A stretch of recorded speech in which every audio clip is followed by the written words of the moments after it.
Hello everyone. So today we are going to continue with our CSC Economics PYQs from 2017 as we have completed our PYQs of CSC from 2024 till 2019. In this video I am going to complete the PYQs of 2016, 17 and 18. The rest we'll complete in our next video. Okay, I have also made a playlist for this in which we have completed polity of CDS, CAPF and CSC plus economics also. So you can go and watch from there.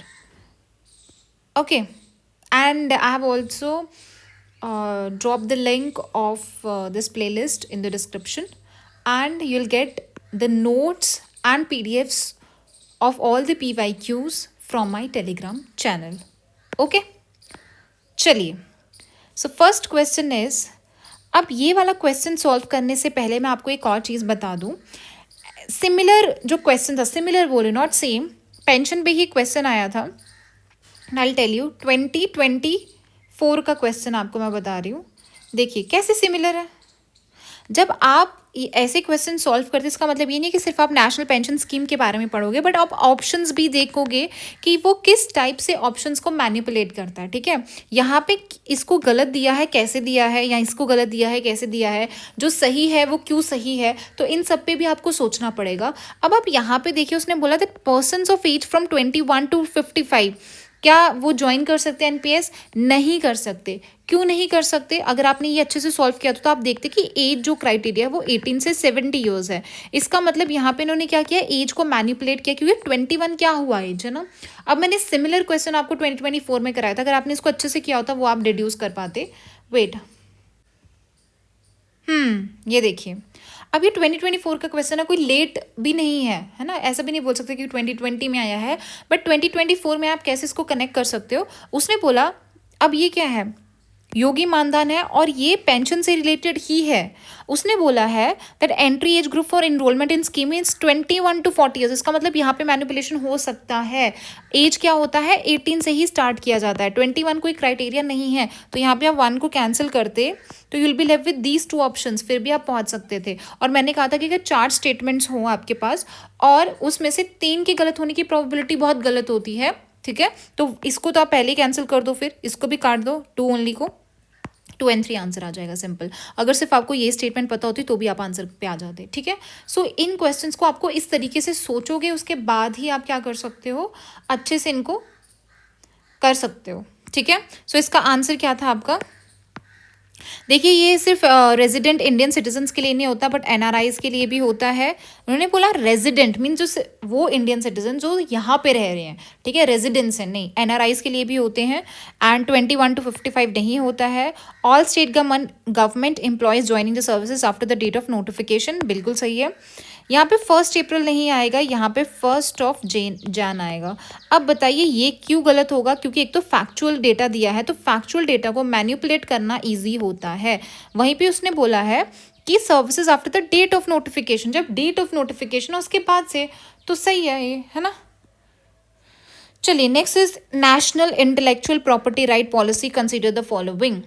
अब उसने बोला है जो intellectual property क्या होती है, rights की मतलब इनटैंजिबल एसेट्स हैं. फॉर एग्जांपल आपकी कोई क्रिएटिविटी है, पेटेंट दिया जाता है ना इंटेलेक्चुअल प्रॉपर्टीज में. So it retreats India's commitment to the Doha development agenda and TRIPS agreement. तो ट्रिप्स अग्रीमेंट किसका है आपका, ये WTO का अग्रीमेंट है, हम देखेंगे अब WTO के, तो ये सही है. उसने बोला है that department of industrial policy and promotion nodal agency है, बिल्कुल सही है.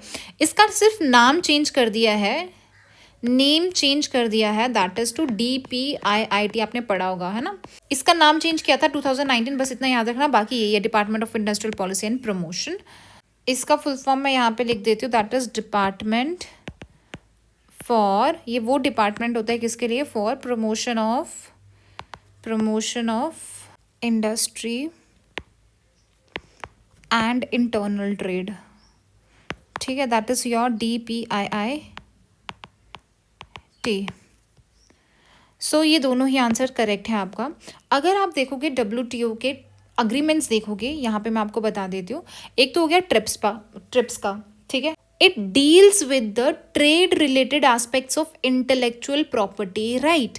ठीक है, अब ये क्या किया जाता है कि इंटेलेक्चुअल प्रॉपर्टी राइट को क्या करता है, प्रोटेक्ट करता है। और ये मराकेश जो आपका अग्रीमेंट हुआ था अप्रैल 1994 में, वहाँ पे अग्रीमेंट ये साइन हुआ था। इसके फीचर्स क्या है कि मिनिमम स्टैंडर्ड्स बताए जाएंगे कि आप कैसे इंटेलेक्चुअल प्रॉपर्टी राइट्स को क्या कर सकते हो, रेगुलेट कर सकते हो।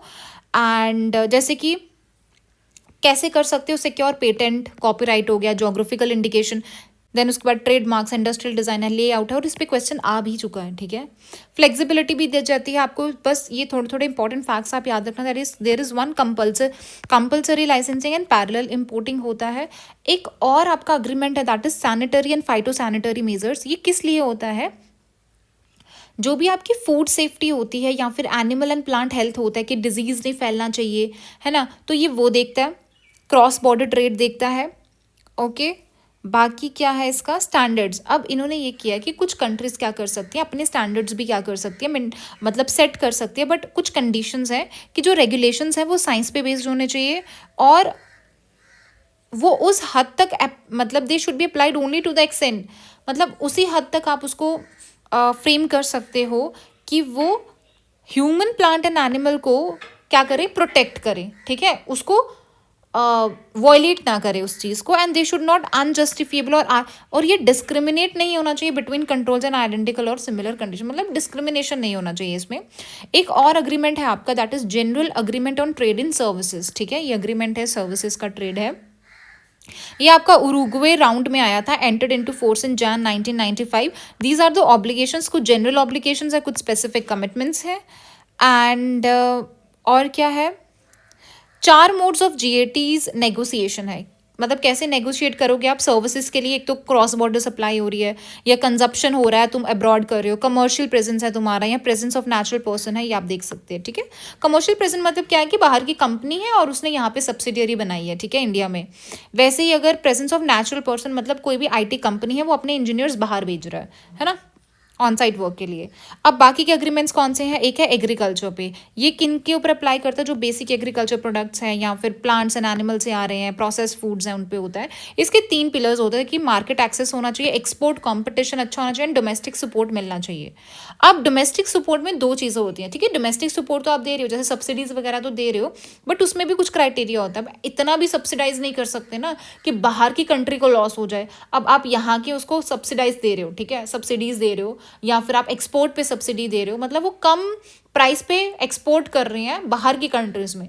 जब आप बाहर की कंट्रीज में एक्सपोर्ट करोगे, वो भी सस्ते प्राइस में बाहर बेच रहे हो, तो जो बाहर की कंपनीज है उनके वहाँ पे भी तो बाहर की कंट्रीज हैं, वहाँ पे भी तो इंडस्ट्रीज हैं, तो उनकी इंडस्ट्रीज को क्या हो जाएगा, लॉस हो जाएगा। सो उसमें क्या होता है, ग्रीन बॉक्स होता है, एम्बर बॉक्स किया जाता है। ग्रीन बॉक्स में क्या किया जाता है, ये वो सपोर्ट दी जाती है जिसमें डिस्टॉर्टिव इफेक्ट नहीं दिया जाता, ट्रेड्स को इफेक्ट नहीं होता ट्रेड पे। जैसे कि गवर्नमेंट क्या करती है, एग्रीकल्चर रिसर्च और ट्रेनिंग के लिए अगर तुम्हें सब्सिडीज दे रही है तो ठीक है ना, उससे ट्रेड तो डिस्टॉर्ट नहीं हो रहा। बट वहीं पे एम्बर बॉक्स में क्या होता है, जिससे आपका जो ट्रेड है वो डिस्टॉर्ट हो रहा है, रिस्ट्रेंट हो रहा है। जैसे कि गवर्नमेंट क्या करती है, एमएसपी पे खरीदती है ना, बाय कर लेती है। अब उन्होंने एक टर्म लाया दैट वाज डी मिनिस। इसमें बोला कि जो भी आपको क्या करना है, जो आपके डेवलप्ड कंट्रीज होंगी, वो उनका एम्बर बॉक्स सब्सिडी जो होना चाहिए वो 5%, जितना भी वैल्यू है उनका एग्रीकल्चर का, उसका 5% आप सब्सिडाइज करो। एंड डेवलपिंग के लिए कितना है, 10%। ठीक है, चलिए नेक्स्ट आपके पास आता है ट्रेड रिलेटेड इन्वेस्टमेंट, मतलब ये इन्वेस्टमेंट से रिलेटेड है या, और नेक्स्ट है सब्सिडीज और काउंटर वेलिंग मेजर्स पे है। अब सब्सिडीज से क्या होता है, एक होता है काउंटर वेलिंग ड्यूटी, एक होता है एंटी डंपिंग ड्यूटीज होती हैं। ठीक है, मतलब ऐसा नहीं है कि यहाँ से सस्ता आप लेके दूसरी कंट्री में डंप कर रहे हो, सस्ता माल वहाँ पे बेच रहे हो, है ना, तो वैसा इसको रोकने के लिए होता है। दैट इज काउंटर बैलेंस करता है सब्सिडाइजेशन को। ठीक है, so this was all about WTO. Okay, moving toward next question, that is 32. Standard mark of Bureau of India standard is mandatory for automotive tires. तो ये ऑटोमोटिव टायर्स के लिए क्या वो मैंडेटरी हो सकता है? बिल्कुल। क्यों?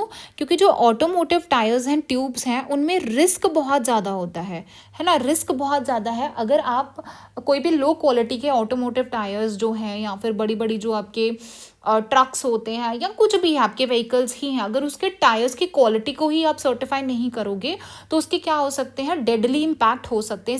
इसलिए उसकी क्वालिटी के साथ कॉम्प्रोमाइज़ नहीं होता, तो there should be a certification authority, है ना, उसको सर्टिफाई करना पड़ेगा। सो इसलिए स्टैंडर्ड मार्क होता है वो मैंडेटरी होता है, बिल्कुल सही है, BIS मार्क होता है ना।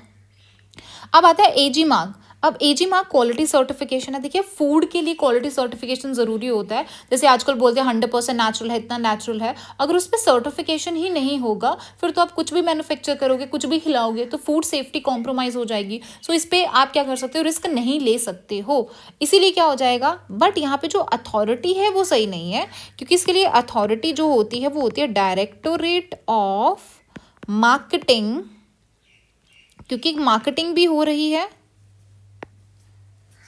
मार्केटिंग एंड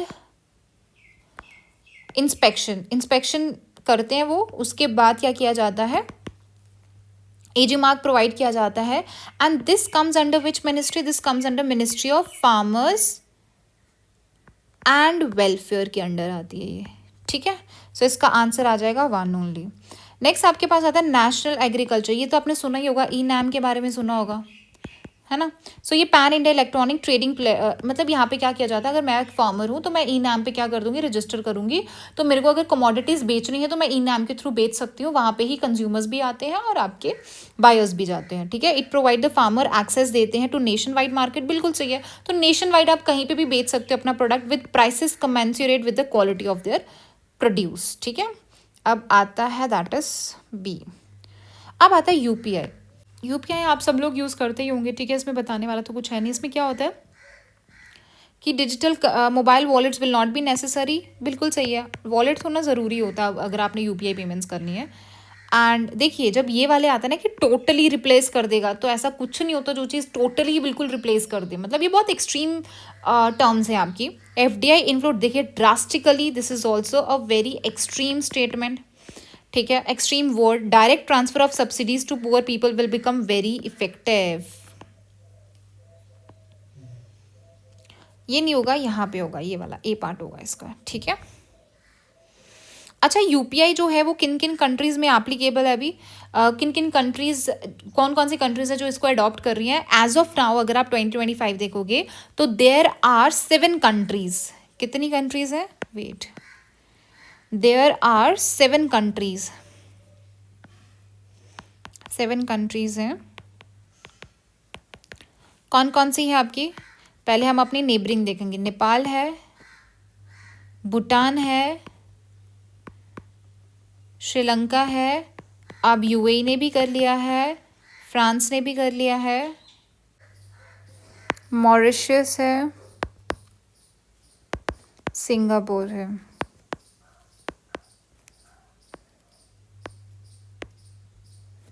ठीक है, हो गई 7 कंट्रीज, तो ये याद रखना UPI के लिए। चलिए नेक्स्ट क्वेश्चन आपके पास, national investment and infrastructure fund जो है कौन सा करेक्ट है, इट इज़ ऑर्गन ऑफ, जी नहीं, ये इंफ्रास्ट्रक्चर इन्वेस्टमेंट फंड जो है वो नीति आयोग का क्यों ऑर्गन होगा, ये तो आप कर सकते हो, ये तो इजी था। बट यहाँ की बात करो, उसने बोला इसका कॉर्पस कितना है, 4 लाख करोड़ है, तो 4 लाख नहीं है, इसका 40,000 करोड़ है। सो ये दोनों ही गलत है आपका, ठीक है, D पार्ट। और याद रखना ये जो इन्वेस्टमेंट इंफ्रास्ट्रक्चर फंड था ना, ये फर्स्ट ऐसा फंड था जो टोटली डेडिकेटेड किसको था, इंफ्रास्ट्रक्चर को डेडिकेटेड था। ये लॉन्च हुआ था 2015 में बाय गवर्नमेंट ऑफ इंडिया, ठीक है। अब उसने बोला ये जो ग्लोबल इंफ्रास्ट्रक्चर फैसिलिटी है वो किसकी है, ये आपकी वर्ल्ड बैंक की है, जो preparation and structuring of complex infrastructure public private partnership करता है ताकि मोबिलाइजेशन हो प्राइवेट सेक्टर में एंड इन्वेस्टर। तो ये बताने वाला कुछ है नहीं है, चलिए आगे। ये लिबरलाइजेशन वाला आगे भी आ गया, आपको क्वेश्चन आ गया, मैंने आपको करा दिया पहले। उसने बोला जो share of agriculture in GDP increase enormously, liberalisation होने से इनॉर्मसली इंक्रीज हुआ। इनॉर्मसली वर्ड थोड़ा सा क्या होता है, एक्सट्रीम होता है, बट कहाँ पे सही हो सकता है वो भी मैं आपको बताती हूँ, बट जनरली एक्सट्रीम होता है। अब मेरे को बताइए जब लिबरलाइजेशन होगा, प्राइवेटाइजेशन हो रहा है, तो एग्रीकल्चर कैसे इनॉर्मसली इंक्रीज हो जाएगा, share of India's export in the world, ये तो सही है कि ऑब्वियसली वर्ल्ड ट्रेड तो बढ़ेगा ही बढ़ेगा ना हमारा, अगर लिबरलाइजेशन हो गया तो इंक्रीज तो होगा ही होगा। एफडीआई भी बढ़ा आपका। फॉरेन एक्सचेंज रिजर्व आपके इनॉर्मसली, तो ये सही है आपका कि जो हमारा फॉरेन एक्सचेंज रिजर्व था ना वो बहुत तेजी से बढ़ा, तो दिस इज करेक्ट। ठीक है, सो यहाँ पे आपका जो इनॉर्मसली है वो सही है क्योंकि एफडीआई बहुत ज़्यादा बढ़ा था। ओके, सो आंसर आ जाएगा आपका 2, 3, 4। उसने बोला जो नेशनल पेमेंट कॉर्पोरेशन है वो प्रमोट करता है financial inclusion. Now this is a general statement. मतलब मेरे से पूछा गया था कि जनरल स्टेटमेंट से मतलब क्या, जनरल होता है जो कि आप ब्रॉडली अगर देखोगे तो वो सही होता है ना।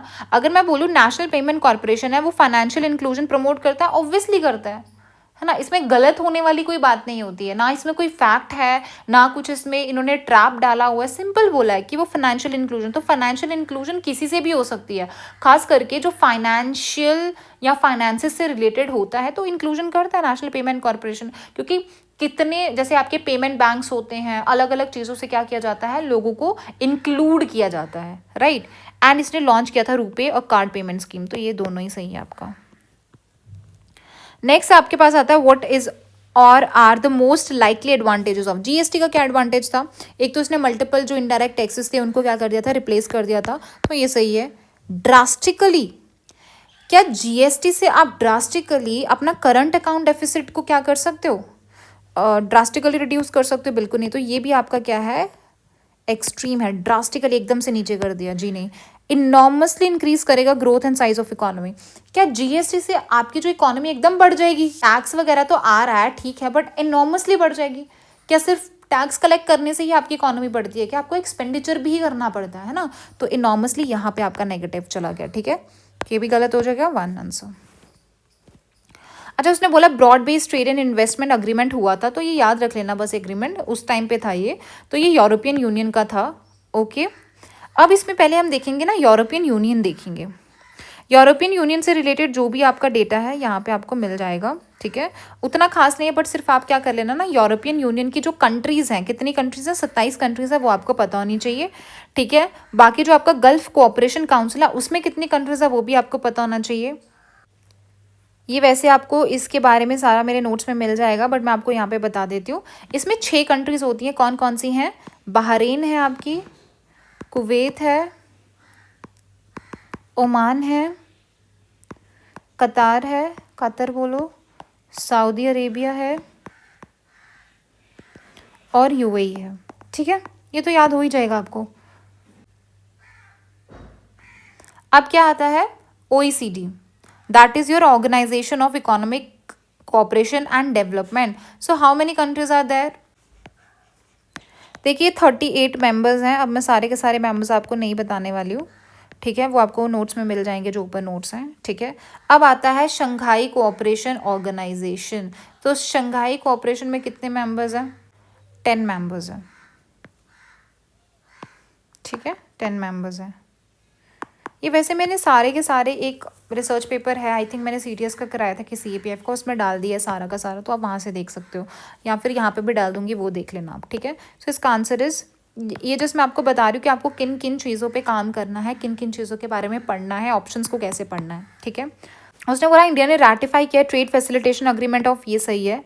TF is a part of WTO का जो बाली मिनिस्ट्रियल पैकेज हुआ था 2013 का, उसमें आया था, ये सही है। केम इन टू फोर्स इन Jan 2016, ये Jan 2016 नहीं था, 2017 था। पहले फैक्ट्स को काफ़ी ज़्यादा गलत करता था CSE, अभी भी कर रहा है, बट क्या हो रहा है ना कि अगर वो 2-3 फैक्ट डाल रहा है तो उसमें से एक आधा वो सही भी कर रहा है, ठीक है। 2023 में गलत था, 2024 में भी एक गलत एक सही दिया था उसने कुछ क्वेश्चंस में, सो आपको ये ध्यान रखना है। तो इसमें थर्ड नहीं है, so answer is 1 and 2। Chabahar port तो पता ही आपका, ये ईरान में है, ठीक है। जैसे आपका दिस इज, अब मैं ज़्यादा नहीं बना रही हूँ इंडिया आपका, ठीक है, इंडिया है यहाँ पे, तो इसके साथ ही आपका पाकिस्तान लग रहा है और साथ ही आपका क्या लग रहा है, अफ़गानिस्तान लग रहा है, और अफ़गानिस्तान के साथ डायरेक्ट कौन है, ईरान है। अब मेरे को एक बात बताइए, अब यहाँ पे हमारा क्या है, ये वाला पार्ट है, ठीक है। अब मेरे को अगर क्या करना है, डायरेक्ट इसके पास जाना, अगर मेरे को अफगानिस्तान के पास जाना है तो मेरे को क्या करना पड़ता था, पाकिस्तान से होके फिर मैं अफगानिस्तान जा सकती हूँ, बट आपको पता ही हमारे कैसे रिलेशन है पाकिस्तान के साथ, तो वो यहाँ से बंद कर देता है। तो हम क्या करेंगे, हमने यहाँ पे जाके साउथ ईस्टर्न पार्ट पे ईरान के छबार पोर्ट बनवाया, ताकि हम ये छबार पोर्ट से होते क्या कर सकते हैं, अपना ट्रेड अफगानिस्तान के साथ कर सकते हैं। ठीक है, सो उसने क्या पूछा है कि क्या है इंपॉर्टेंस, क्या है, India will not depend on Pakistan पे डिपेंड नहीं होगा एक्सेस करने के लिए अफगानिस्तान को। ठीक है, एंड सेंट्रल एशिया को भी। अब उसने बोला टैक्स रेवेन्यू जो आता है as a percent of GDP steadily, मैंने क्या बोला, steadily is also word that is very extreme word. Steadily का मतलब क्या होता है, एक जैसा बढ़ी जा रहा है, सीधा है बट बढ़ी जा रहा है ना, एक जैसा बढ़ रहा है, बट स्टेडली इंक्रीज नहीं होता। आप खुद देखिए, जो आपका रेवेन्यू होता है क्या वो एक जैसा ही बढ़ता रहता है, नहीं, कभी डिप होता है, कभी बढ़ रहा है, कभी डिप होता है, कभी बढ़ रहा है। सेम विथ फिस्कल डेफिसिट, ये भी स्टेडली इंक्रीज बोल रहा है, तो दोनों ही गलत है। आंसर आ जाएगा आपका डी पार्ट, दोनों ही गलत है, क्योंकि अगर आप फिस्कल डेफिसिट भी देखोगे, ऐसा नहीं है कि फिस्कल डेफिसिट आपका सेम ही रह रहा है, आपका इंक्रीज हो रहा है, सेम इंक्रीज हो रहा है, ऐसा नहीं होता, कभी कम कभी ज़्यादा होता है। ठीक है, चलिए moving toward CSE 2018। So first question है अपने पास, which of the following best describe the merchant discount rate. Now what is merchant discount rate. For example आप क्या करते हो, कहीं पे भी जाते हो, कोई स्टोर गए आप, ठीक है, अब कोई स्टोर जाते हो तो वहाँ पे क्या किया जाता है, आपने कुछ लिया और आप थ्रू क्रेडिट कार्ड क्या करते हो, पेमेंट देते हो, बट पेमेंट किसको जाता है, बिजनेस जिसके पास गए हो, जो भी मर्चेंट है आपके पास, उसको देते हो पेमेंट। अब उस मर्चेंट को क्या करना पड़ता है, आपने क्या यूज़ किया, आपने किसी ना किसी कार्ड के थ्रू लिया होगा, है ना, किसी ना किसी कार्ड, लाइक SBI का कार्ड है या किसी का भी, तो SBI क्या है, बैंक है, तो बैंक के थ्रू अगर ट्रांजैक्शन हो रहा है तो ये मर्चेंट को क्या करना पड़ता है, पैसा देना पड़ता है कुछ उस बैंक को, तो that is merchant discount rate होता है। So it is what it is, it is the charge to a merchant, मतलब मर्चेंट को चार्ज किया जाता है बाय अ बैंक के द्वारा फॉर एक्सेप्टिंग पेमेंट्स, क्योंकि वो एक्सेप्ट कर रहा है ना पेमेंट्स को, ठीक है, from his customers through the banks debit card. तो बैंक का डेबिट कार्ड यूज़ करके अगर कोई कस्टमर उनको पे कर रहा है तो उनको क्या करना पड़ता है, मर्चेंट्स को चार्ज किया जाता है उसके लिए। ठीक है, सो दैट इज C। चलिए नेक्स्ट आपके पास आता है reference to India's decision to levy an equalisation tax. सबसे पहले मैं आपको इक्वलाइजेशन टैक्स समझाऊंगी कि क्या होता है, और इसको ध्यान से सुनना, ठीक है। देखिए इक्वलाइजेशन पहली बात तो इंट्रोड्यूस हुआ था 2016 में। इंटेंशन क्या था, अब पहले मैं आपको ना सिंपली समझा देती हूँ यहाँ पे क्या होता है। फॉर एग्जाम्पल मैं इंडिया में रहती हूँ, ठीक है, अब मेरा कुछ बिजनेस है, फॉर एग्जाम्पल आर नाम है मेरा, ठीक है, अब मैं इंडिया में रहती हूँ, मेरा कोई ना कोई बिजनेस है, बिजनेस किसका है, फॉर एग्जाम्पल कॉस्मेटिक्स का बिजनेस है मेरा, ठीक है। अब मेरे को क्या करना है, अपने इस कॉस्मेटिक के बिजनेस को प्रमोट करना है। मैं क्या करूँगी, अगर मैं प्रमोट कर रही हूँ तो मैं क्या कर रही हूँ, जैसे मेरे को मैंने कहा यूट्यूब को कि आप क्या करो, एडवर्टीजमेंट्स दो, मेरे प्रोडक्ट की क्या दो, एडवर्टीजमेंट्स दो।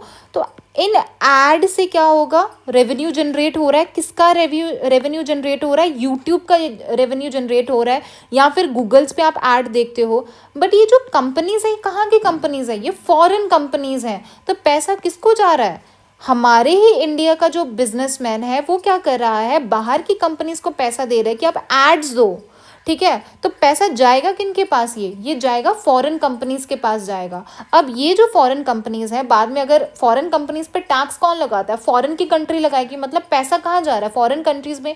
तो वो पैसे को टैक्स लगाने में, मतलब उस पैसे को टैक्स पे लाने के लिए ये इक्वलाइजेशन लेवी लाया गया था गवर्नमेंट ने, कि अगर कोई भी बिजनेस पर्सन है या फिर आप किसी भी तरीके से क्या कर रहे हो, एडवर्टीजमेंट के लिए कोई फॉरेन कंट्री को क्या दे रहे हो, पैसा दे रहे हो, तो उस पैसे पे आपको क्या लगेगा, 6% का लेवी लगेगा। That is the equalisation tax. समझ आया। उसने बोला ये इनकम टैक्स, जी नहीं, इनकम टैक्स एक्ट का क्या होगा, ये फाइनेंस एक्ट था, ठीक है, उस टाइम पे उसके अंडर ये चीज़ लाई गई थी। And non resident entities that offer advertisement services in India can claim a tax credit in. अब ये है नॉन रेजिडेंट एंटिटीज, इतना तो पता है कि इंडिया की कंपनीज नहीं है, बाहर की कंपनीज हैं, ठीक है, जो हम लोगों से पैसा ले रही हैं थ्रू क्या, कि लाइक एडवर्टीजमेंट हम दिखाएंगे आपकी, तो आप हमें पैसा दीजिए, बट इसका मतलब ये नहीं है कि वो टैक्स क्रेडिट। टैक्स क्रेडिट क्या होता है? फॉर एग्जाम्पल अगर एक कोई भी बंदा है वो क्या कर रहा है, इनकम टैक्स भर रहा है, तो इनकम टैक्स में से क्या होता है ना, कुछ मनी सब्ट्रैक्ट हो जाता है। अगर आप देखोगे कि जनरली आप देखोगे कि कोई एक पर्सन है, पुलिस ऑफिसर है या पुलिस पर्सन है कोई भी, ठीक है, तो वो क्या करता है, टैक्स पे करता है, बट अगर उसके पर उसको क्या दिया जाता है ना, उसके टैक्स, इनकम टैक्स है ना, कुछ मनी सब्ट्रैक्ट होती है। अगर उसका कुछ पैसा क्या कर रहा है, उसके बच्चों की इनकम पे, बच्चों की पढ़ाई में जा रहा है ना, तो वो उनकी स्लिप्स वगैरह दिखाते हैं वहाँ पे, जिससे क्या हो जाता है, इनकम टैक्स पे कम हो जाता है, वो सब्ट्रैक्ट कर दिया जाता है कुछ अमाउंट। सो वही होता है, that is your tax credit. तो इसका मतलब ये नहीं है कि उसको होम कंट्री में उसके इनकम टैक्स में थोड़ा सा कम हो जाएगा, ऐसा कुछ नहीं होता। सो आंसर इज नीदर आएगा इसका तो, ठीक है। और इट्स अ डायरेक्ट टैक्स, ये भी देखना, डायरेक्ट टैक्स क्या होता है, जो डायरेक्ट किसके पास जाता है, गवर्नमेंट के पास जाता है। चलिए ये आप यहाँ से पढ़ लेना, ठीक है। हाँ, और 2021 में क्या किया था इन्होंने, जो आपकी ई कॉमर्स प्लेटफॉर्म्स होती है ना, जैसे अमेजोन वगैरह हो गया, तो ई कॉमर्स जो ऑपरेटर्स होते हैं, बाहर के ऑपरेटर्स यहाँ पे हैं, तो उन पे भी टैक्स लगाया जाता है बाय एंड सेल पे। कितना परसेंट का? 2% का, जो भी सर्विसेज वो प्रोवाइड करते हैं। नेक्स्ट आपका जो एक्ट है, that is your FRBM act है।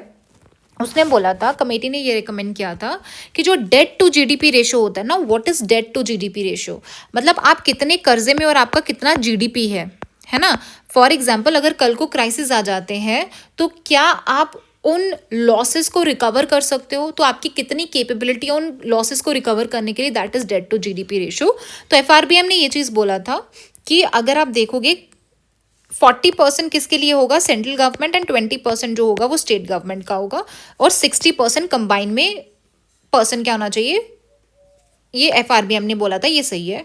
उसने बोला अगर आप सेंट्रल गवर्नमेंट की डोमेस्टिक लाइबिलिटीज लोगे, डोमेस्टिक मतलब आपकी कंट्री के अंदर जो आपकी लाइबिलिटीज है वो 21% है, और GDP as compare to 49% of the state government, ये आपका गलत है।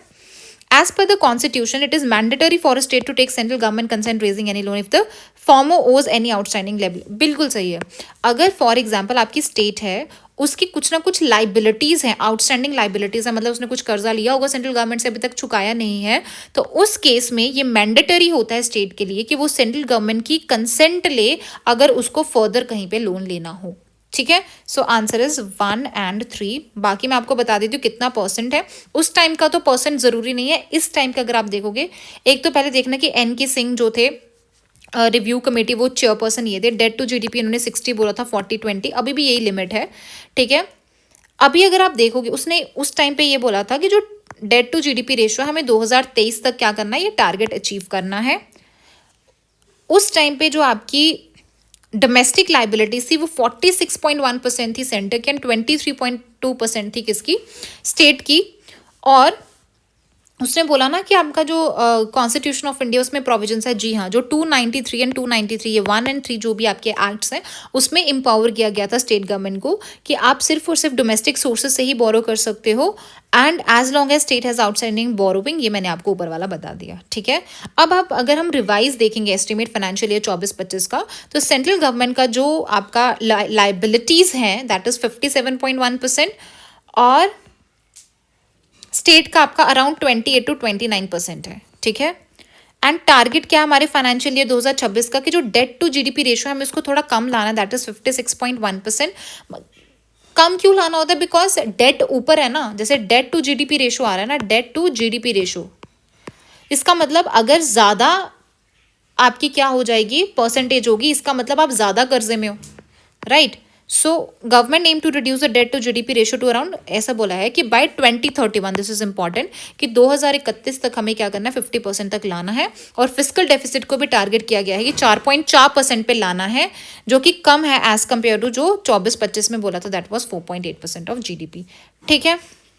अब उसने बोला इसमें से कौन सा जो ATM लिंक करता है, ये तो ईजी है, नेशनल पेमेंट कॉर्पोरेशन ही सब चीज़ें देखती है।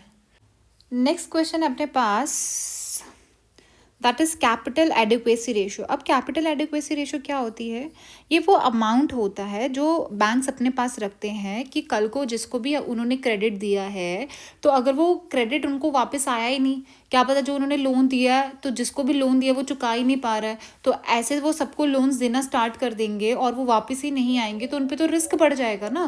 तो इसीलिए वो क्या करते हैं, कुछ अमाउंट उन्होंने रखा होता है कि कल को अगर हम लॉस में चले भी जाते हैं तो उस लॉस को हम रिकवर कर पाएँ। So that is capital adequacy ratio. So आपका जो ए पार्ट है वो सही है। क्या ये इंडिविजुअल बैंक देखेगा? जी नहीं, ये आरबीआई जो होता है वो डिसाइड करता है आपका capital adequacy ratio. So answer is 1 only. उसने बोला जो quantity of imported edible oil has more than the domestic production.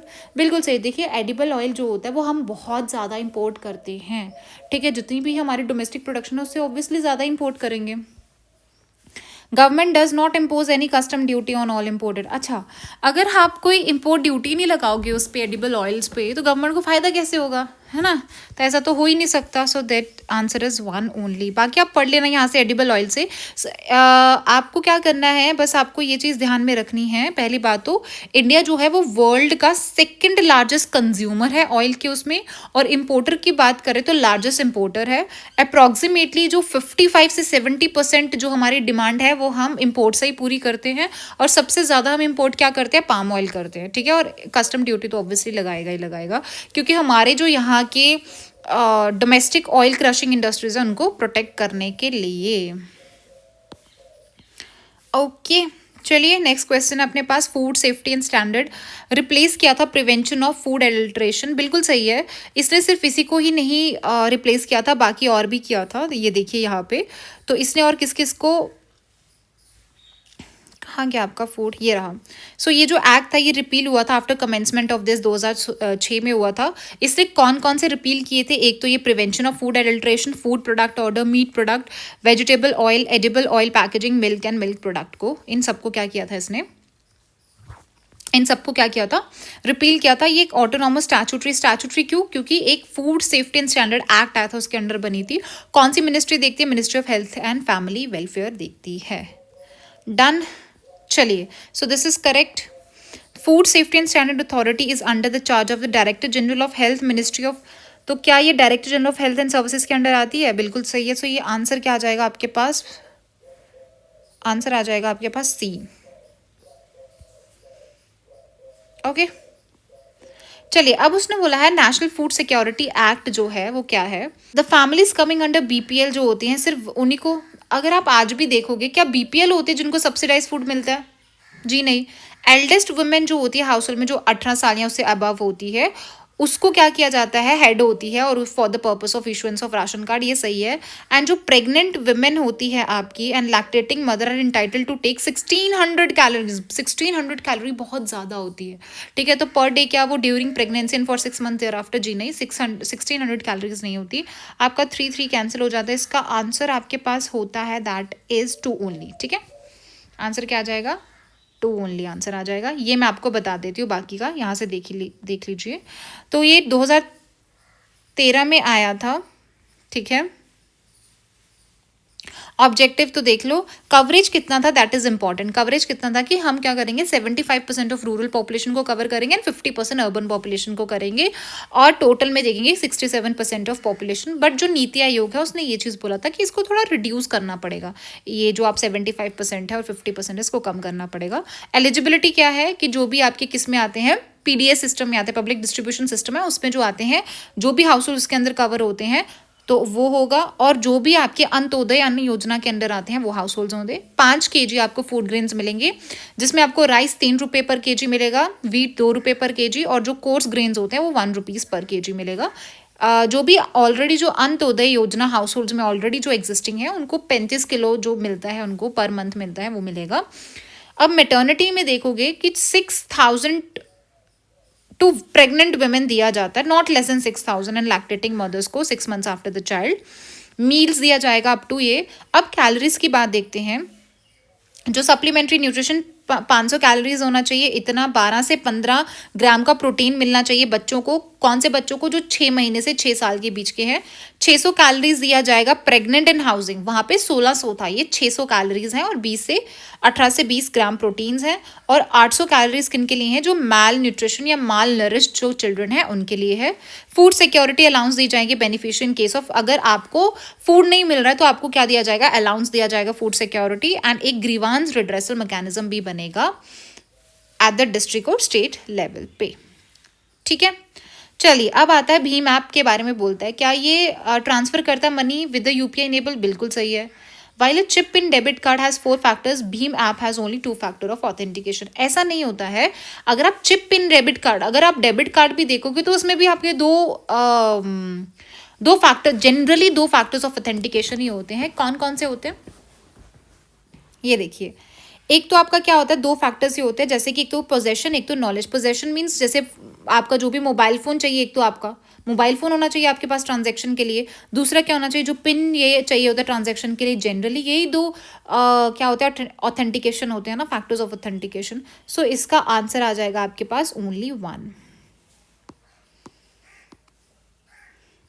Next question है, लीगल टेंडर मनी किसको बोलेंगे? इजी है ये तो। Bank the money when under compulsion to accept, हाँ, in settlement of his claim, money which is tendered in courts, bank in the form of cheques and the metallic money in circulation. देखिए metallic money क्या होती है, metallic money कुछ भी हो सकती है ना। अगर गोल्ड है तो उसको थोड़ा ना आप tender money, legal tender money के उसमें लाएंगे, कोर्ट का तो इसमें है ही नहीं है।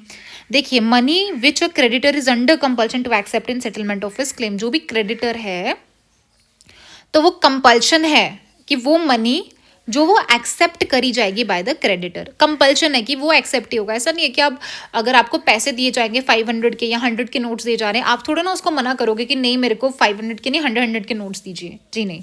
So answer is B part. If a commodity is prove free to the public by the government, then अगर आप क्या कर देते हो, जो एक कमोडिटी है वो पब्लिक को फ्री में बांट देते हो तो क्या हो जाएगा, opportunity cost is transferred from the consumer of the product to tax paying public. बिल्कुल सही है। फॉर एग्जाम्पल अगर गवर्नमेंट है वो क्या कर रही है, किसी को फ्री में कुछ भी दे रही है, ठीक है, या फिर जैसे फ्रीबीज का आजकल बहुत चला है कि फ्री में इलेक्ट्रिसिटी, फ्री में सब कुछ दे रहा है। अब वो गवर्नमेंट दे कहाँ से रहा है, क्या गवर्नमेंट का पैसा है वो? जी नहीं, वो किसका पैसा होता है, जो टैक्स पेयर्स होते हैं उनका पैसा होता है। तो जो ज़्यादा टैक्स पे कर रहे हैं उनका पैसा कहाँ पे जाता है, जो बिल्कुल भी टैक्स पे नहीं कर रहे हैं या जिनको फ्री में चीज़ें बांटी जा रही हैं। सो जो कॉस्ट होगी वो किसके ऊपर ट्रांसफर हो जाएगी, जो कंज्यूमर पे नहीं होगी, क्योंकि कंज्यूमर को तो फ्री में मिल रही है चीज़, ठीक है। किस पे जाएगा बर्डन, वो टैक्स पेइंग पब्लिक पे जाएगा। अब बोलता है इंक्रीज इन एब्सोल्यूट और per capita real GNP do not connote a higher level of economic. देखिए अगर आपका जीएनपी ज़्यादा है ना, what is GNP, gross national product, चाहे आप यहाँ पे काम कर रहे हो, ये इंडियन नेशनल से होता है, ठीक है। अगर मैं बाहर काम कर रही हूँ और मैं बाहर काम करके कुछ भी बना रही हूँ, पैसा वैसा बना रही हूँ, उन्हीं को बाहर की कंपनीज को ही बना के दे रही हूँ, वो भी नेशनल उसमें ही आता है, ठीक है। तो बट जो जीडीपी होता है वो होता है कि हमारी कंट्री में कितना प्रोडक्ट बन रहा है, चाहे बाहर का बंदा बना रहा है चाहे हम बना रहे हैं। But GNP is related to citizens, चाहे बाहर काम हो रहा है चाहे यहाँ पे काम हो रहा है। उसने बोला अगर ज़्यादा है पर कैपिटा आपका रियल जीएनपी है तो भी इकोनॉमिक डेवलपमेंट क्यों नहीं हो पाता, क्योंकि क्या एग्रीकल्चर आउटपुट फेल होता है, जी नहीं। इंडस्ट्रियल आउटपुट फेल होता है, जी नहीं। पॉवर्टी एंड अनएम्प्लॉयमेंट, क्योंकि अभी भी गरीबी है, अभी भी एम्प्लॉयमेंट उतना नहीं है, इसीलिए हमारा इकोनॉमिक ग्रोथ नहीं हो पा रहा है। सो आंसर आपका आ जाएगा सी पार्ट। उसने बोला है कहाँ कहाँ जीपीएस, जब भी देखिए जो भी बोलता है ना कि यार ये चीज़ है, इसका एप्लीकेशन कहाँ कहाँ हो सकता है, तो जनरली हर एक उसमें ही होता है। क्योंकि अगर कोई भी एक चीज़ है, एआई ही है, अगर आप बोलोगे कि एआई क्या क्या कर सकती है, बेशक अभी प्रेजेंट में वो चीज़ नहीं कर रही है तो इसका मतलब ये नहीं कि वो फ्यूचर में नहीं कर सकती, ठीक है। So mobile phone operation, banking operation, controlling कर सकते हैं power grid. So answer is 1, 2 and 3। Reserve Bank of India manages services government of India security but not any state government. ऐसा नहीं हो सकता कि रिजर्व बैंक ऑफ इंडिया सिर्फ central government का ही देखेगा, स्टेट का नहीं देखेगा, तो ये आपका गलत हो जाता है, ठीक है। Treasury bills are issued by government of India, there is no, बिल्कुल सही है। जो ट्रेजरी बिल्स होते हैं वो सिर्फ गवर्नमेंट ऑफ इंडिया ही कर सकती है, स्टेट गवर्नमेंट नहीं कर सकती है, तो ये सही है। Treasury bills offer are issued at discount from the par value, ये भी सही है आपका। क्यों है, देखिए ट्रेजरी बिल्स फॉर एग्जाम्पल अभी गवर्नमेंट है, ठीक है, गवर्नमेंट के पास गिरवी रखने के लिए क्या होती है, गवर्नमेंट सिक्योरिटीज होती है, या फिर जो भी ट्रेजरी बिल्स वो इशू करता है वही होती है। अब गवर्नमेंट को चाहिए पैसा, अब पैसा वो किससे लेगा, जैसे for example this is company A, ये कंपनी ए को बोलेगा कि हम आपको क्या कर देते हैं, अपनी सिक्योरिटीज देते हैं, या फिर मैं टी बिल इशू करके देता हूँ। फॉर एग्जाम्पल गवर्नमेंट के पास 10 चीज़ें हैं बेचने को, ठीक है, जो भी है आपकी 10 चीज़ें हैं इसके पास बेचने को, वो बोलेगा कि आप ये क्या करो, इन 10 की वैल्यू कितनी है, 10 रुपये है, ये 10 की वैल्यू कितनी है, 10 रुपये वैल्यू है, बट मैं आपको डिस्काउंट पे देता हूँ, गवर्नमेंट क्या बोलती है, मैं आपको ये डिस्काउंट पे देता हूँ, आप ये 8 रुपये में ले लो। 10 रुपये की चीज़ आप क्या कर लो, 8 रुपये में दे दो, ठीक है, 8 रुपये में मेरे से खरीद लो, और इतने टाइम पीरियड में मैं आपको जो भी मैंने आपसे पैसा लिया हुआ है मैं आपको वापस लौटा दूंगा, गवर्नमेंट ये बोलती है। बट मैं फेस वैल्यू पे लौटाऊंगा, 8 रुपये के उस पर नहीं लौटाऊंगा, 10 रुपये के उस पर ही लौटाऊंगा मैं, ठीक है। ऑल दो मैं डिस्काउंट रेट पे तुम्हें इशू कर रहा हूँ, बट बदले में मैं आपको क्या करूँगा, असली में उसकी मार्केट वैल्यू तो 10 रुपये ही है ना, तो मैं इस उस पर क्या करूँगा, आपको वापस कर दूंगा जो भी मैंने आपसे क्रेडिट लिया है। तो फायदा किसको होगा, फर्म्स को होगा, फर्म्स को फायदा होगा, इसीलिए तो वो लेंगे गवर्नमेंट से, ठीक है। So that is discount rate पे होता है। सो आंसर इसका क्या आ जाएगा, 2 and 3। अब आता है अरेका नट बार्ले कॉफ़ी, ये मैंने आपको करा दिया था, जो भी मैंने आपको एमएसपी वाला कराया था ना, वेट दिखा देती हूँ मैं आपको, जितने भी एमएसपी वाले हैं कि कौन कौन सी ऐसी क्रॉप्स होती है, चाहे वो खरीफ क्रॉप है चाहे वो राबी क्रॉप है, तो किन किन पे एमएसपी दिया जाता है। ये भी आपका पीवाईक्यू है, तो इसके थ्रू आप क्या कर सकते हो, पेपर सॉल्व कर सकते हो, ठीक है, इनकी हेल्प से। ये देखिए, ये सब मैंने आपको पिछले वीडियोज़ में कराया था, रॉ कॉटन, जूट, कोपरा, फिर ये सब ग्राउंड नट हो गया, नाइजर सीड, सेसमे हो गया, बार्ले, मसूर, रेप सीड, सैफ्लॉर सीड, तोरिया। चलिए मूविंग टूवर्ड क्वेश्चन, कौन कौन सा इसमें, अगर आपको नहीं भी आता क्वेश्चन, आप मेरे को एक बात बताइए, क्या एमएसपी कॉफ़ी पे मिलेगा क्या? कॉफ़ी एक लग्जरी गुड पे आ जाता है, कॉफ़ी पे थोड़ी ना आपको एमएसपी दिया जाएगा। सो यहाँ पे आपका गलत हो जाता है कॉफ़ी, जब आपने कॉफ़ी गलत कर दिया सो वैसे ही आंसर आ गया आपके पास, ठीक है। सेसमे पे होता है, ग्राउंड नट पे होता है, ओके, बार्ले पे दिया जाता है, फिंगर मिलेट्स पे भी दिया जाता है, बस टर्मरिक अरेका नट पे नहीं दिया जाता। सो आंसर क्या आ जाएगा आपके पास इसका, दैट इज 2, 4, 5, कॉफ़ी को पहले गलत कर दो। चलिए नेक्स्ट क्वेश्चन है, with reference to the governance of public sector bank in India consider the following, capital infusion into the public sector banks by the government of India has steadily increase. उसने बोला एक जैसे increase कर रही है पिछले 10 सालों में जो भी कैपिटल इन्फ्यूजन हो रहा है पब्लिक सेक्टर बैंक्स में, क्या एक जैसा हो सकता है, मैंने क्या बोला, स्टेडली वर्ड, नेगेटिव, काट दो इसको। To put the public sector banks in order, the merger of associate with the parent bank has been affected। देखिए अगर आप कोई भी बैंक्स का मर्जर करते हो तो उससे क्या हो जाता है, वो बैंक और ज़्यादा स्ट्रांग हो जाता है, इसका मतलब वो उसको अफेक्ट कर रहा है। सो आंसर क्या आ जाएगा आपके पास, 2 ओनली। खत्म, 17, 18 खत्म हो गया। Now will move towards 2016 भी इसी वीडियो में कंप्लीट करेंगे हम फटाफट। Let's move towards the first question of CSE 2016। तो क्या है इसमें, उसने बोला है that which of the following is और आर द इंडिकेटर और इंडिकेटर्स है जो ग्लोबल हंगर इंडेक्स रिपोर्ट में कौन कौन से यूज़ किए जाते हैं। So under nourishment, child stunting, child mortality, तो ये तीनों के तीनों करते हैं। मैं एक काम करूँगी, अलग से एक छोटी सी वीडियो लाऊंगी जिसमें हम जितने भी इंडेक्स और इंडिया की क्या रैंकिंग है हम उसमें कंप्लीट करेंगे, ठीक है। इसमें हम ज़्यादा टाइम वेस्ट नहीं करेंगे, बट इतना याद जान लीजिए जो ग्लोबल हंगर इंडेक्स में अंडर नरिशमेंट होता है, चाइल्ड स्टंटिंग होता है, चाइल्ड मोर्टेलिटी होता है, स्टंटिंग के साथ एक और होता है दैट इज चाइल्ड वेस्टिंग, जो होता है ना आपका चाइल्ड वेस्टिंग, वो भी आपका इसके अंदर आ जाएगा, ठीक है। एंड व्हाट एल्स, अच्छा अगर आप 2024 का जो ग्लोबल हंगर इंडेक्स था, ये जो 2024 का जो GHI था उसमें जो इंडिया का रैंक है दैट इज़ 105, कितना है 105, सॉरी हाँ 5 है, 105 है, out of how many countries, 127 countries, बहुत बुरा हाल है, ठीक है। चलिए नेक्स्ट आपके पास आता है, there has been a persistent deficit budget year after year, तो which actions can be taken by the government to reduce deficit. अगर आपको डेफिसिट रिड्यूस करना, डेफिसिट मतलब कि आपका एक्सपेंडिचर ज़्यादा है, मतलब खर्चे आपके ज़्यादा है बट पैसा कम है आपके पास, ठीक है। तो आपको क्या करना पड़ेगा, क्या रेवेन्यू एक्सपेंडिचर कम करना पड़ेगा, बिल्कुल सही है। क्या आपको न्यू वेलफेयर स्कीम्स को इंट्रोड्यूस करना पड़ेगा। अगर आप ज़्यादा से ज़्यादा वेलफेयर स्कीम्स को इंट्रोड्यूस कर रहे हो इसका मतलब आप एक्सपेंडिचर ज़्यादा कर रहे हो, ऑलरेडी तो एक्सपेंडिचर ज़्यादा, ऑलरेडी डेफिसिट ज़्यादा, तो ये तो नहीं आएगा। रैशनलाइज करोगे आप सब्सिडीज़ को, ये बिल्कुल सही है। रैशनलाइज मीन जहाँ पे ज़रूरत है वहाँ पे ही आप सब्सिडीज़ दोगे, ऐसे नहीं सब्सिडीज़ देते रहोगे, तो बिल्कुल सही है।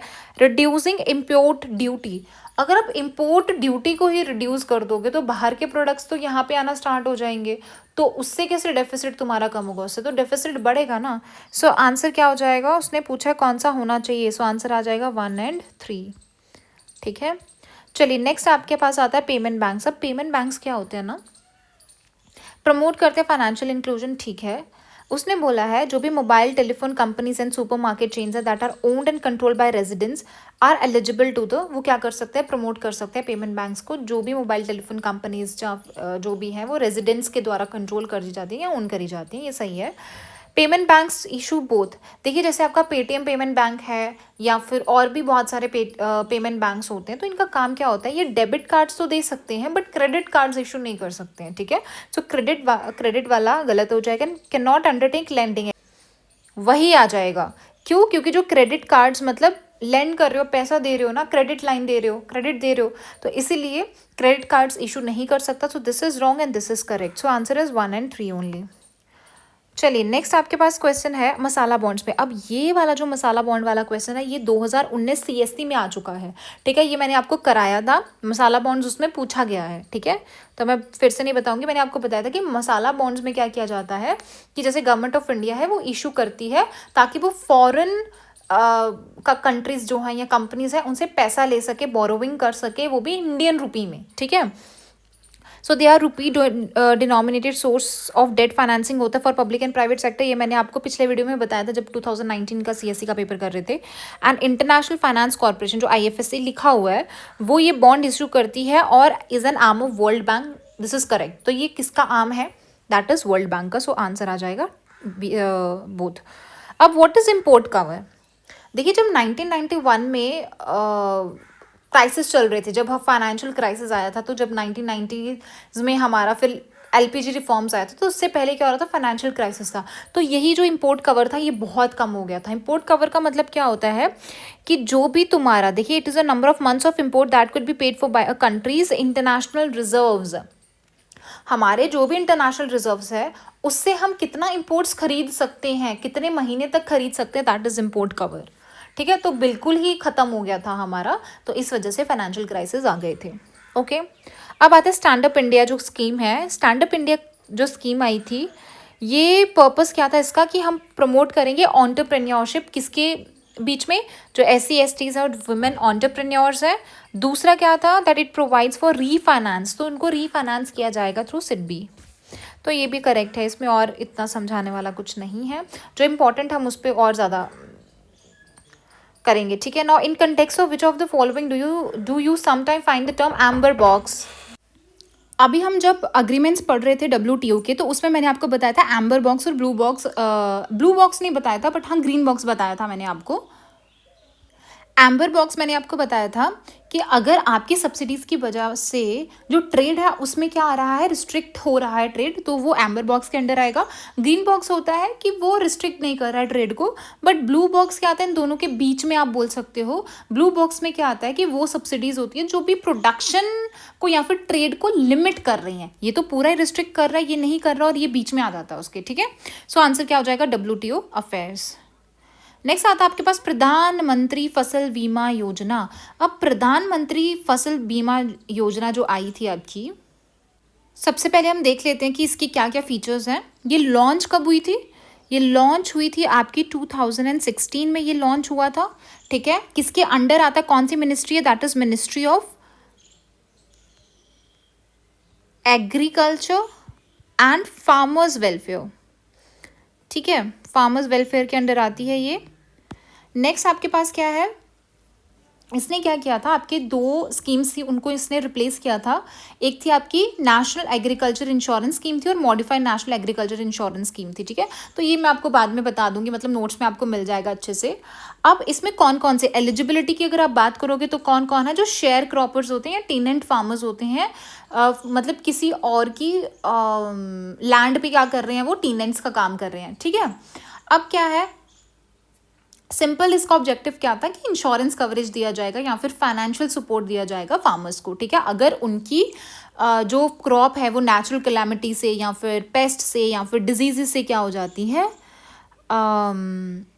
खराब हो जाती है। अब उसने क्या बोला, under this farmers will have to pay uniform premium देना पड़ेगा उनको 2% का एनी क्रॉप के लिए।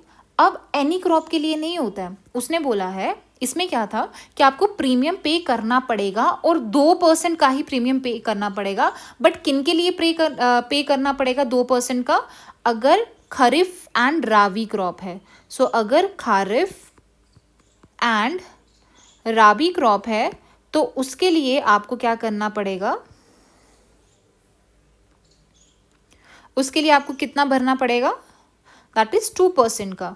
बट वहीं पे अगर आपकी कमर्शियल क्रॉप है, क्या है, कमर्शियल क्रॉप है, तो उसके लिए क्या करना पड़ेगा, या हॉर्टिकल्चर है आपका तो उसके लिए 5% का प्रीमियम पे करना पड़ेगा। तो हॉर्टिकल्चर अगर होगा तो उसके लिए कितना पे करना पड़ेगा हॉर्टिकल्चर के लिए, या फिर आपका कमर्शियल है कोई भी, ठीक है, उसके लिए कितना पे करना पड़ेगा, 5% का पे करना पड़ेगा। ठीक है, तो समझ आया। एंड व्हाट एल्स, तो इसका आंसर आ जाएगा 2, फर्स्ट इज इनकरेक्ट। ठीक है, चलिए next is what is the purpose of the marginal cost of funds based lending rate. तो ये क्या होता है, देखिए ये गाइडलाइंस होती हैं जो ट्रांसपेरेंसी बनाए रखती हैं followed by the bank for determining the interest rate on advances. अब अगर बैंक है, बैंक आपको लोन दे रहा है तो इसका मतलब ये नहीं कि वो अपनी मर्जी से इंटरेस्ट रेट कुछ भी लगा देगा। ठीक है, तो ये ट्रांसपेरेंसी रखता है बैंक्स, तो उसको क्या बोलते हैं, ये हेल्प करता है ट्रांसपेरेंसी रखने के लिए। ठीक है, कि अगर आप फंड्स दे रहे हो तो कितना लेंडिंग रेट आप लगाओगे, है ना, ऐसा नहीं कि अपनी मर्जी से आप लेंडिंग रेट लगा लोगे। So this is correct. These guideline help ensure availability of bank credit at interest rate which are fair to the borrower as well as the bank. तो बिल्कुल सही, ये दोनों स्टेटमेंट क्या है, पॉजिटिव स्टेटमेंट्स हैं, है ना, इसमें गलती कुछ मतलब गलत होने की प्रोबेबिलिटी क्या है इसमें, उसने बोला है कि बैंक क्या करेगा, मतलब कि जो भी ये गाइडलाइंस होती हैं ये ऐसा इंश्योर करती हैं कि जिस भी रेट पे एक बैंक लेंड कर रहा है पैसा किसको, लोगों को, तो वो जो रेट होगा वो बोरो जो कर रहा है उसके लिए भी फेयर होगा और बैंक्स के लिए भी फेयर होगा, मतलब दोनों को ही नुकसान नहीं होना चाहिए। So this is correct. So answer आ जाएगा आपका C part. Financial stability and development council जो है वो किसके अंडर आती है, देखिए नीति आयोग। ऐसे इस टाइप का जो ट्रैप है ना कि ये ऑर्गन है नीति आयोग का, है ना, तो ये ट्रैप हमेशा क्या होता है, हमेशा नहीं ज़्यादातर आपका गलत होता है। ठीक है, तो इसको देख लें, क्योंकि financial stability and development council है ना, तो वो नीति आयोग का कैसे ऑर्गन होगा। अगर आपने अच्छे से पॉलिटी में पढ़ा होगा नीति आयोग तो आपको दिखता नहीं है कहीं पे ये, राइट। सो पहला तो आपका गलत हो जाता है, you will be left with these two option. It is headed by union finance minister, ये आपका करेक्ट है। और ये जो भी मैक्रो प्रूडेंशियल सुपरविजन मतलब इकोनॉमी का जो सुपरविजन है उसको देखता है। So answer is 2 and 3। अब बेस इरोजन है एंड प्रॉफिट शिफ्टिंग है। ठीक है, प्रॉफिट शिफ्ट कर दिया जाता है बाहर ताकि क्या किया जाए, टैक्स ना भरना पड़े उतना कंपनीज को, तो ये होता है दैट इज टैक्स इवेजन किया जाता है टैक्स से बचने के लिए by multinational companies. So B part. अब आता है initiative for nutritional security through intensive millet promotion. तो ये किसके लिए था, उसने बोला इसका एम क्या था कि हमें क्या करना है, प्रोडक्शन को इम्प्रूव करना है, जो भी पोस्ट हार्वेस्ट टेक्नोलॉजीज़ है उनको भी इम्प्रूव करना है इंटीग्रेटेड मैनर में। तो ये एक पॉजिटिव स्टेटमेंट है, तो इसको हम क्या करेंगे, सही मानेंगे। दूसरा उसने बोला poor small marginal and tribal farmers जो होंगे उनके जो स्टेक्स होंगे वो ज़्यादा होंगे स्कीम में। चलिए ठीक है, अगर ये नहीं पता तो आगे चलते हैं। उसने बोला एक इंपॉर्टेंट ऑब्जेक्टिव क्या है स्कीम का, कि हमें इनकरेज करना है फार्मर्स को कि आप कमर्शियल क्रॉप से शिफ्ट हो जाइए मिलेट कल्टीवेशन में by offering them free kits of critical inputs. एक तो वो फ्री बोल रहा है, दूसरा बोल रहा है कि कमर्शियल क्रॉप से बिल्कुल ही आप मिलेट्स पे शिफ्ट हो जाओ। तो इज दिस पॉसिबल, जी नहीं, तो ये आपका नेगेटिव हो जाएगा। एंड थर्ड आपका गलत हो जाएगा, आंसर इज 1 and 2 ओनली। ठीक है, उसने बोला जो न्यू डेवलपमेंट बैंक है आपका वो सेटअप हुआ था एपीसी। देखिए जो न्यू डेवलपमेंट बैंक है वो ब्रिक्स का बैंक है, ओके, एंड ब्रिक्स कंट्रीज ने बनाया था ये आपका, Brazil, Russia, India, China and south Africa. और इसका जो हेडक्वार्टर है वो कहाँ पे है आपका, शंघाई में ही है। सो आंसर आ जाएगा इसका आपका बी ओनली। 2014 में बना था ये, ठीक है, ब्राज़ील में, फोर्टालेजा में। चलिए अब मुद्रा योजना पे आ जाओ। देखिए जो प्रधानमंत्री मुद्रा योजना है ये मैंने आपको अच्छे से करा दी है। ठीक है, ये ऑलरेडी आ चुका है, रिसेंट ईयर्स में आ चुका है प्रधानमंत्री मुद्रा योजना, है ना, जिसमें ये बोला गया था, मतलब लॉन्च हुई थी आपकी 2015 में लॉन्च किया गया था, ओके। और 10 लाख तक क्या मिलता है यहाँ पे, लोन मिलता है। ठीक है, तो उसमें स्टेटमेंट क्या था, 15 लाख वाला स्टेटमेंट था। ठीक है, जो जिसमें मैंने आपको बताया था शिशु, किशोर और तरुण के उसमें क्या दिया जाता है, लोन दिया जाता है। शिशु में क्या कौन से आता है, जो 50,000 तक का लोन दिया जाता है शिशु में। एंड किशोर में दिया जाता है 50,000 to 5 लाख के बीच में, और तरुण के लिए क्या दिया जाता है 5 लाख से लेके 10 लाख तक, ठीक है। और ये कोलेट्रल फ्री लोन्स होते हैं, इसके लिए कोई कोलेट्रल की ज़रूरत नहीं होती है। तो ये मैंने आपको ऑलरेडी पिछली वीडियोज़ में करा दिया है। चलिए इसका आंसर क्या हो जाएगा, bringing the small entrepreneurs into formal financial system. चलिए गवर्नमेंट का सोवरेन गोल्ड बॉन्ड स्कीम, अब ये क्या होता है सोवरेन गोल्ड बॉन्ड। ये जो सोवरेन गोल्ड बॉन्ड स्कीम था ये किसके अंडर लाया गया था, ये गोल्ड मोनेटाइजेशन जो स्कीम थी उसी के अंडर लाया गया था। इसमें क्या था, अब देखिए हम क्या, इससे क्या हो रहा था, गोल्ड का इंपोर्ट बहुत ज़्यादा हो रहा था। लोग क्या कर रहे थे, फिजिकल गोल्ड बहुत ज़्यादा खरीद रहे थे, जैसे कि बाहर से उन्होंने खरीदा गोल्ड, क्योंकि उनको पता आने वाले टाइम में गोल्ड की वैल्यू बढ़ने वाली है, तो इंपोर्ट बहुत ज़्यादा हो रहा था गोल्ड का। अब गवर्नमेंट ने कहा कि इतना ज़्यादा इंपोर्ट हो रहा है, इतना ज़्यादा लोग पैसे सिर्फ फिजिकल गोल्ड में डाल रहे हैं, क्यों ना हम ये वाला जो पैसा है कहीं कोई इन्वेस्टमेंट में डालें। तो उन्होंने इसको बोला, लोगों को बोला कि हम क्या करते हैं, आपको जैसे कि आप जितना भी गोल्ड खरीदना चाहते हो, जैसे फॉर एग्जाम्पल कि आप 10,000 का क्या करना चाहते हो, गोल्ड खरीदना चाहते हो, हम क्या करेंगे, ये 10,000 का गोल्ड जो है वो आपको क्या करते हैं, इशू कर देते हैं बॉन्ड्स के रूप में, ठीक है। आप हमसे ये बॉन्ड्स ले लीजिए, खरीद लीजिए, जो पैसा आप इसमें लगाने वाले थे वो आप मेरे को दे दीजिए। या 10 ग्राम का अगर आपने क्या करना है, गोल्ड खरीदना है, तो आप क्या कर दीजिए, ये 10 ग्राम का उस टाइम पे जो पैसा होगा, ठीक है, हम डाल देंगे कि उस टाइम पे कितना लिया था, जैसे उस टाइम पे जितना भी आपने खरीदा होगा 10 ग्राम का, जितना भी वैल्यू होगा उस वैल्यू पे आप बॉन्ड्स इशू कर दोगे उनको, ठीक है, कि चलो ठीक है इतना बॉन्ड है आपको दे दिया मैंने। अब इन बॉन्ड्स के बदले में गवर्नमेंट को आप क्या कर दोगे, उतना पैसा दे दोगे। अब आपको क्या करना है, इनको 8 साल तक वहीं पे रहने देना, गवर्नमेंट के पास ही रहने देना है लॉन्ग टर्म के लिए। और 8 साल बाद इस 10 ग्राम की जितनी भी वैल्यू होगी उतनी क्या करेगा, गवर्नमेंट इनको दे देगा, लोगों को दे देगा जब मेचोरिटी हो जाएगी। तो इससे क्या हो जाएगा, गवर्नमेंट के पास भी पैसा आ जाएगा और लोगों के पास भी गोल्ड हो जाएगा, ठीक है। तो ये आपका बॉन्ड्स वाला इशू था। अब उसने बोला to bring the idle gold lying with the Indian household Indian economy, कि जो भी आपका गोल्ड वगैरह पड़ा हुआ है वो इकोनॉमी में आ जाएगा, मतलब मोनेटाइजेशन करना है गोल्ड का, ठीक है। तो ये सही है। प्रमोट करना एफडीआई इन गोल्ड, बिल्कुल नहीं। बाहर का लोग ये नहीं है कि यहाँ पे आके गोल्ड पे इन्वेस्ट करेगा, वो नहीं। एंड इंडिया की जो डिपेंडेंसी है गोल्ड इंपोर्ट्स पे उसको कम करने के लिए, ठीक है। सो आंसर क्या आ जाएगा आपके पास इसमें 1 और 3। अब ग्लोबल फाइनेंशियल स्टेबिलिटी, जब मैंने आपको बताया था कि आईएमएफ कितने बार आ चुका है, वेट 2022 का दिखाती हूँ मैं आपको। आईएमएफ आया था ना आपका यहाँ पे, जैसे यहाँ पे क्या है, रैपिड फाइनेंस इंस्ट्रूमेंट है और यहाँ पे रैपिड क्रेडिट फैसिलिटी है, आईएमएफ देता है। सो अगर आप देख रहे हो तो आईएमएफ आपको कितने बार पूछा गया, आपका स्टार्ट कर दिया था उन्होंने 2016 में भी, आईएमएफ बहुत ज़्यादा इंपॉर्टेंट था। और इसको बाद में 2022 में भी सीएससी ने पूछा है, एंड देन आपका सीडीएस के भी 2022 में आया है ये क्वेश्चन, ठीक है। सो बस ये जो रिपोर्ट्स हैं ये अलग अलग हो गई हैं, तो आपको सारे के सारे रिपोर्ट्स पता होना चाहिए जो आईएमएफ क्या करता है, रिलीज़ करता है या प्रिपेयर करता है, ठीक है। सो आपका आंसर क्या आ जाएगा, बी पार्ट आ जाएगा। सो मैं एक और वीडियो लाऊंगी जिसमें हम क्या करेंगे, 2013, 2014 एंड 2015 का कंप्लीट करेंगे, ओके। बस ये लास्ट वीडियो होगा इसके बाद का। So this is it from my side, thank you so much.